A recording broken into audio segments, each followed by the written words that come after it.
অল্প পুঁজিতে বড় সাফল্যের দৃষ্টান্ত স্থাপন করেছেন বরিশালের 2 মাদ্রাসার শিক্ষার্থী। মাত্র 4,000 টাকা মূলধন নিয়ে তারা শুরু করেছিলেন দেশি মুরগি পালন।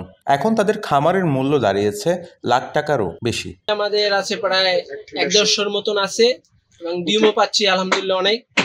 এরপরে আমাদের হাঁস আছে প্রায় 50-এর অধিক, পানিতে মাছ আছে, পাঙ্গাস, তেলাপিয়া। পরিশ্রমের কোনো বিকল্প নাই, অবশ্যই পরিশ্রম করতে হবে। 1 থেকে 1.5 বছর আগে টাকা কর্জ নিয়ে আমরা 2 ভাই একসাথে দেশি মুরগির ফার্ম করেছিলাম।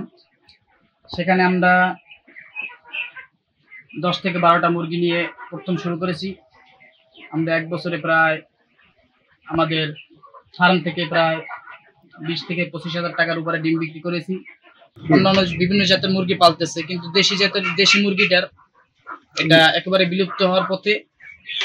আমরা দেশি মুরগি লালন পালন করতে পারলে ওটা অত্যন্ত লাভজনক। চরমোনাই ইউনিয়নের এই 2 তরুণ মুরগি পালন শুরু করেছিলেন শখের বশে। পড়াশোনার পাশাপাশি কিছু বাড়তি আয় করতে প্রথমে কয়েকটি দেশি মুরগি কিনে পালন শুরু করেন। নিয়মিত যত্ন ও সঠিক খাবার দেওয়ায় মুরগিগুলো দ্রুত বংশ বিস্তার করে। বর্তমানে তাদের খামারে শতাধিক দেশি মুরগি ও হাঁস রয়েছে। তারা প্রতিদিন 15 থেকে 20 টাকা দরে ডিম বিক্রি করে গত 1 বছরে প্রায় 30 থেকে 40,000 টাকা আয় করেছেন। পাশাপাশি তারা পুকুরে বিভিন্ন মাছও চাষ করছেন। মোহাম্মদ আতাউল্লাহ আরিফের পাঠানো তথ্য ও ভিডিও চিত্রে নিউজ ডেস্ক, প্রতিদিনের কাগজ।